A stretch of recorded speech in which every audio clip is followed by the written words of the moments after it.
Hello friends, तो कैसे हैं आप।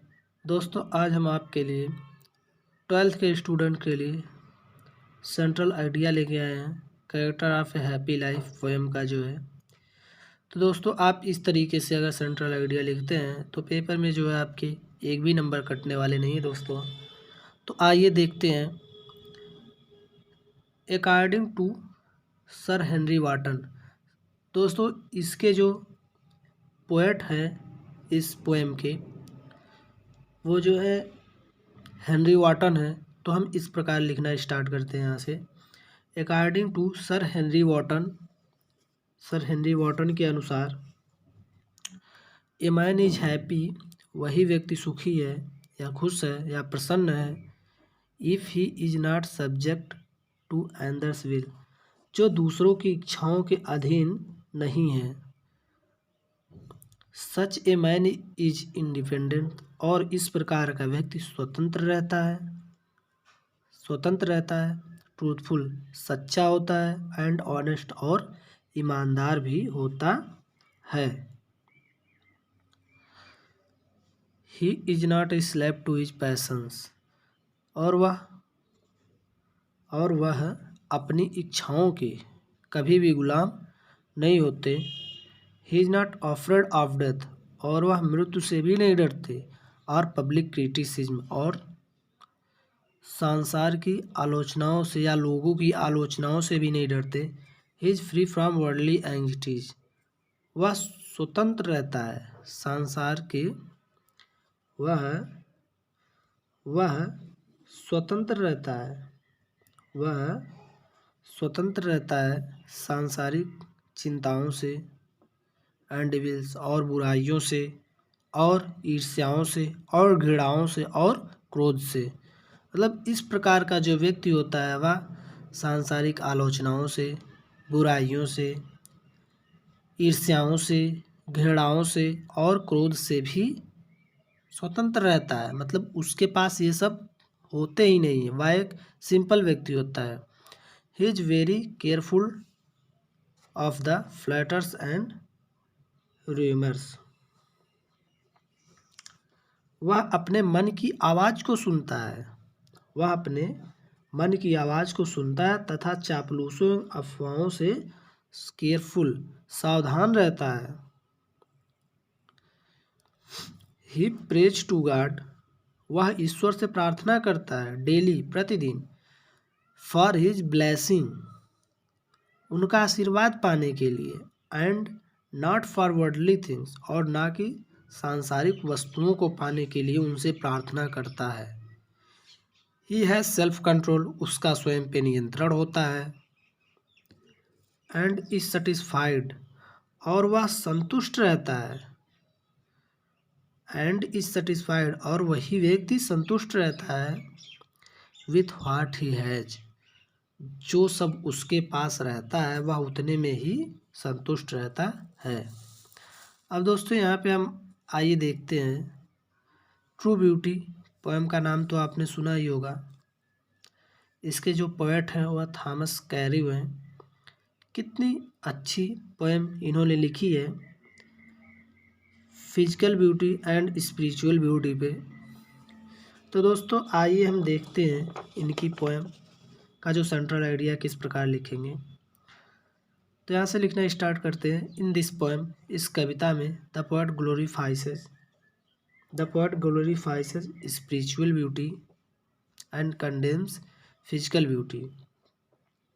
इस कविता में कवि आध्यात्मिक सुंदरता का वर्णन, the poet glorifies spiritual beauty, मतलब आध्यात्मिक सुंदरता का वर्णन करते हुए, एंड कंडेम्स फिजिकल ब्यूटी, और शारीरिक सुंदरता की निंदा किया है।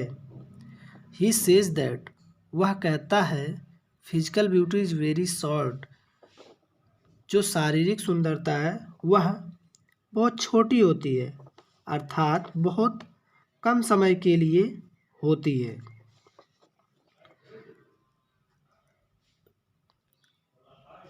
Lived and die with the fading of physical charm, और बहुत कम समय के लिए होती है एवं ये जो शारीरिक सुंदरता होती है वह आकर्षण के लुप्त हो जाने पर मर जाती है। तो दोस्तों आकर्षण के लुप्त हो जाने पे मर जाती है, कहने का मतलब ये है कि जैसे जब कोई व्यक्ति बुढ़ा हो जाएगा तो जो शारीरिक आकर्षण होता है तब वह नहीं रहेगा, वह भी उसके साथ मर जाएगा या खत्म हो जाएगा। अब यहाँ पे बताया बट ट्रू ब्यूटी, लेकिन ट्रू ब्यूटी सच्ची सुंदरता लाई इन ए स्मूथ मधुर एवं फर्म माइंड दृढ़ मन के साथ जेंटल थॉट्स एंड काम डिजायर्स अच्छे विचार एवं शांत इच्छाओं में रहती है। जो सच्ची सुंदरता होती है मधुर होती है एवं दृढ़ मन में अच्छे विचार एवं शांत इच्छाओं में निवास करती है। इट नेवर डाई, और यह कभी नहीं मरती। और इस प्रकार की सुंदरता जो आध्यात्मिक सुंदरता है वह कभी नहीं मरती। The poet thus praises the love based on qualities of mind and soul and rejects physical beauty devoid of virtues. इस प्रकार कवि मन के गुणों पर आधारित माइंड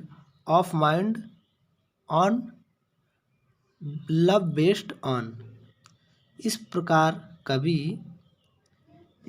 कवि मन के गुणों पर आधारित प्रेम की प्रशंसा करता है। लव फ्रेजेस प्रेम की प्रशंसा करता है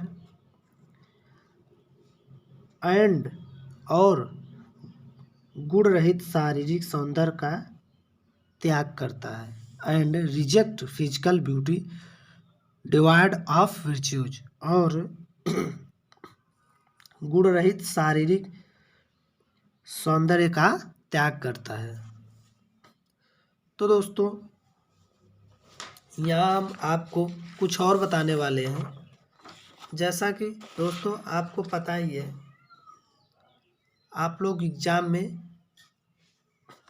रेफरेंस कॉन्टेक्स्ट किस प्रकार लिखते हैं, बहुत से बच्चों का गलत भी हो जाता है। तो आइए देखते हैं हम किस प्रकार लिखते हैं। आपका एक भी नंबर कटने वाला नहीं है इससे। अब यहाँ पे आप डालेंगे रेफरेंस, उसके बाद यहाँ से आप लिखना स्टार्ट करते हैं।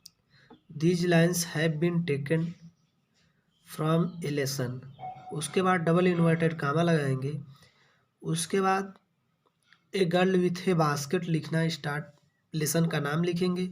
उसके बाद फिर डबल इन्वर्टेड कामा में बंद करेंगे और उसके नीचे अंडरलाइन कर देंगे दोस्तों। तो जो है एग्जामिनर उसको अच्छे से देख लेगा और आपको अच्छे मार्क्स देगा।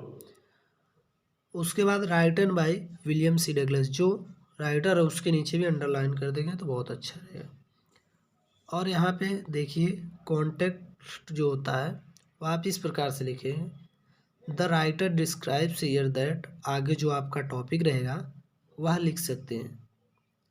मतलब the writer describes here that, लेखक वर्णन करते हुए यहाँ कहता है कि आप, या वर्णन करता है, जो राइटर है यहाँ वर्णन करता है कि, अब आगे आपका जो टॉपिक रहेगा वो लिखेंगे दोस्तों।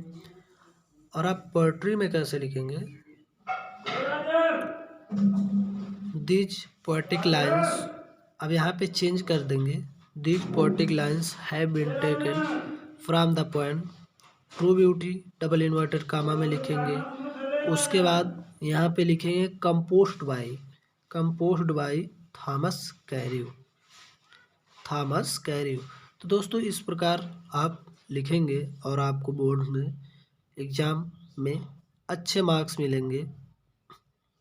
तो दोस्तों अगर आप मेरे चैनल पे नए हैं तो चैनल को सब्सक्राइब कर लें, लाइक करें, कमेंट करें और आपको जिस भी टॉपिक पे वीडियो चाहिए कमेंट में ज़रूर लिखें। मैं आपको उस टॉपिक पे वीडियो बना के दूंगा और सबसे बेस्ट वीडियो बना के दूंगा।